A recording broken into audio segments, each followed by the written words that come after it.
Starting our journey westward. Right now we're in Pompey Center, New York. My family, these are the Dutch ancestors.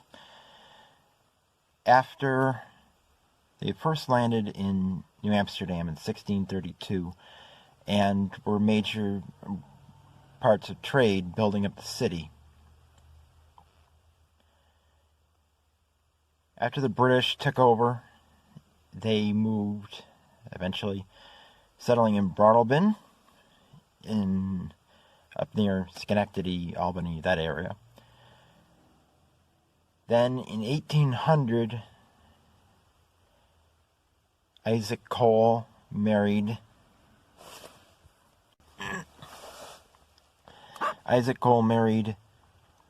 Anna Vickery, and they moved to the town of Pompey, Onondaga County, New York. Here they cleared land, possibly having no land records for sales in 1799 or 1800, so it's likely that they just cleared land. They just grabbed land that they found and cleared it and settled it. In 1808, they bought some more land, and we'll be soon going to that area and record that. And in 1822, they moved with their 5 children to Darien, and we'll be following the trip. In this first clip, we are on Gulf Road. Unfortunately, the windshield is dirty. I do wash it later, but there's no gas station out here to wash it. That driveway we just passed is the beginning of what was Section 69. We're coming down Gulf Road, and it's on this road, in Section 69, it's believed on this road, that the Coles live. Now, as we come down here, there is an old road that goes off to our right, and this is possibly another road that they could have lived on. There were no houses listed on this on any maps, but it's quite a ways down. This is a non-potable water source, and I don't know what they use it for, but it lists all the chemicals that are in the water. You can't drink it. Now, the Coles had a farm on this road, and as you can see here, this is not really land that you could use for farming.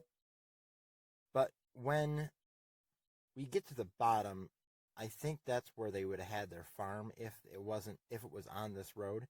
The other possibility is up the top where that driveway used to be a road and there was 3 houses on it. That's a possibility where it could have been also.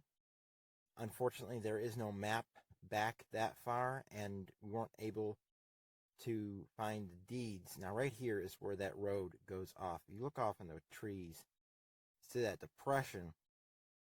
Through that depression, there is actually a flat area where you can see there used to be a road. It's not where that bridge was. It's back farther. And that could have been the road that they lived on. Of course, it's been closed. It's been closed since at least probably the late 19th century. And here you can see it's starting to open up a little bit. There's a little bit more space. There could have been small fields. And but here is where it really opens up. You can see that the hill is going away. There's a house there. There's a couple houses in this area, and I'm more thinking that this is where their land would have been and their farm would have been. It's right on the edge of Section 69. And as you come out into this valley, but most of this is the next section, which is Section 70. So it was likely along the creek right there. They would have had water.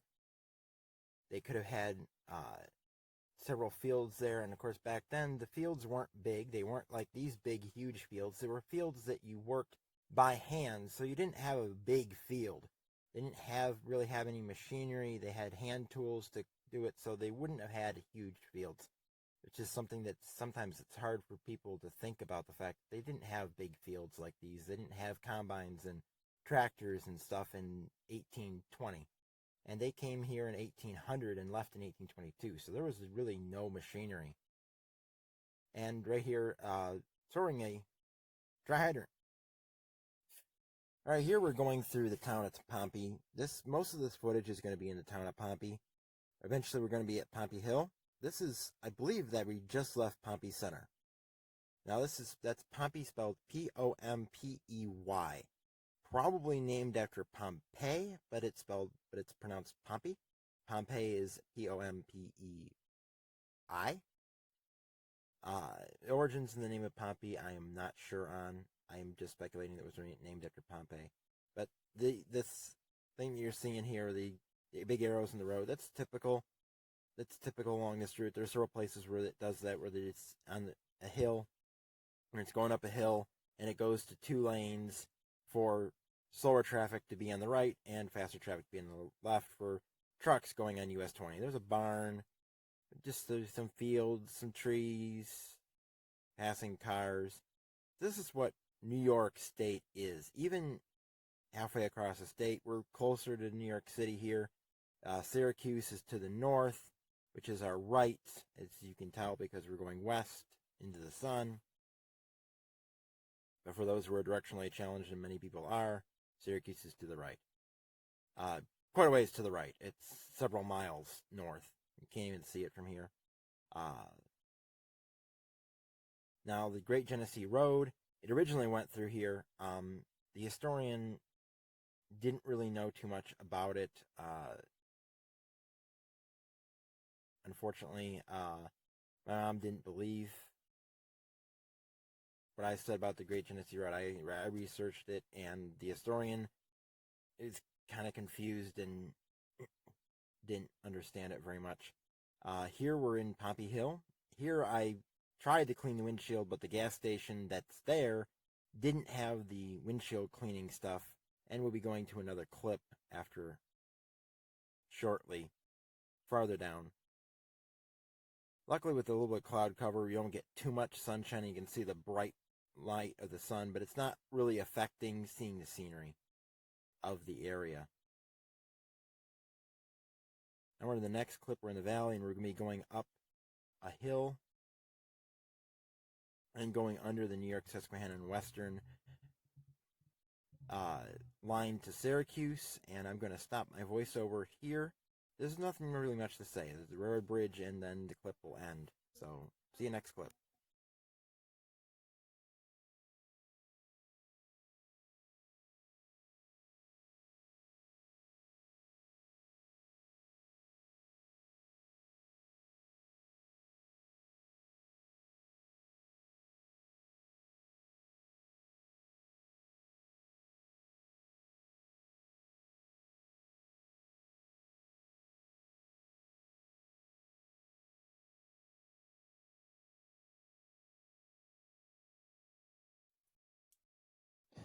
We can continue our journey westward, retracing the steps of my ancestors.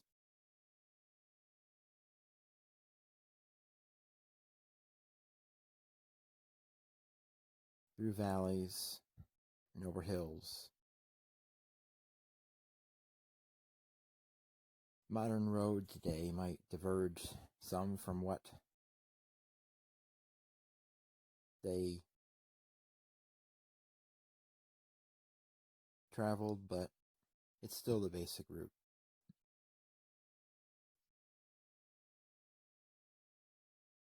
According to sources, this road was planked. Now, the historian said it wasn't, but that's up for debate.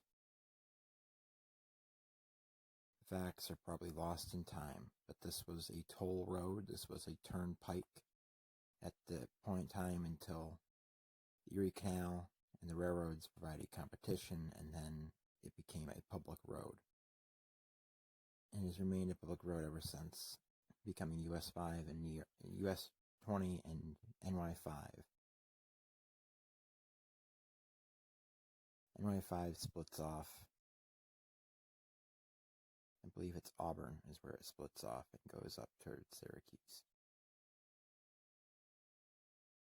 Here we're in the valley. You can see the foothills to our left and right. We're basically going north at this point.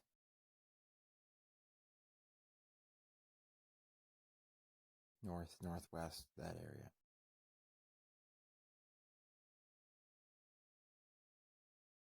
And of course, when they came through here, this would have been woods, maybe meadows. I unfortunately couldn't get recording fast enough to get much of that, the sun shining on the hills, but my phone camera has a tendency to delay recording. I try to get it open and it won't open up and just fights me every way. It looks like I've cleaned the windshield at this point.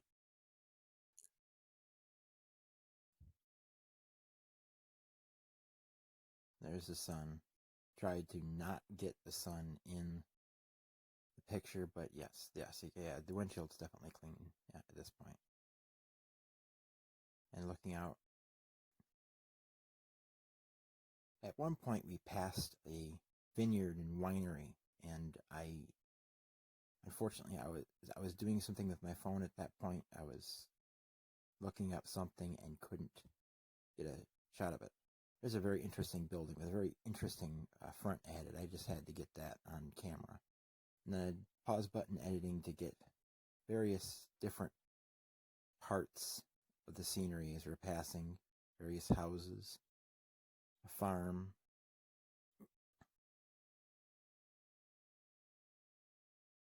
All these houses are newer. Here we saw I'm showing where we are. Navarino to Clintonville, and we'll be going through that area. That's the general area we are at this point.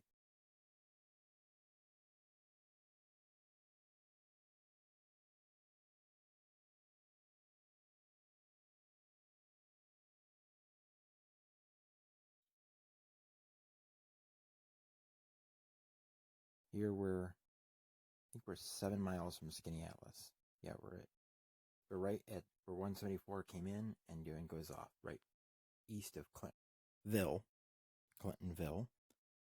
And now we're heading into Skinny Atlas.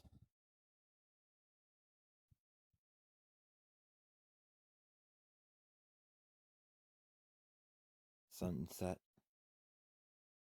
ahead as sun is lower in the sky, just on the horizon as we continue west towards Skinny Atlas. And Skinny Atlas isn't that far along, unfortunately, with how late of a start we got. There isn't very much left in the daytime. There's 2 more clips that are going to be on the second part of this video.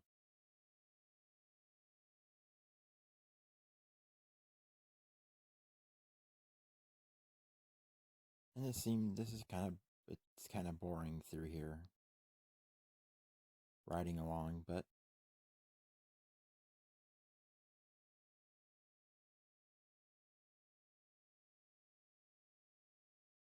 this is where my ancestors traveled.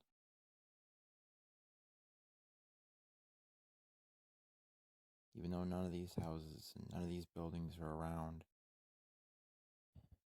Skinny Atlas is a lake community. It's at the northern tip of Skinny Atlas Lake.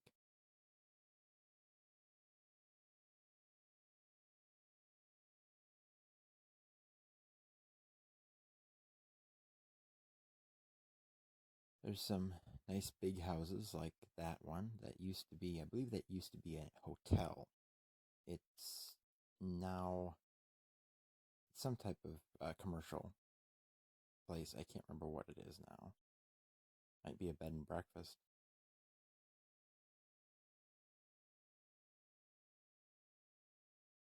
Now off to the left is the lake. Behind those houses, that's Skinny Atlas Lake. We'll be coming into downtown. Now, when we came out here before, we had to detour around, and because there was an accident right down here. There's Skinny Atlas Lake. It's the northern tip of Skinny Atlas Lake. I'm looking out the back window. We're entering downtown Main Street. I flip around so you can see the downtown Main Street buildings. See all the old buildings. Not very much unlike Warsaw, Perry, Mount Morris. Because it's a Y intersection with buildings and all, it's a little bit different. Perry and Warsaw, they built most of the buildings like that are only on Main Street. Going out here, we're still in Skaneateles. We're about to pass the Skaneateles Fire Hall, or Station 1, rather.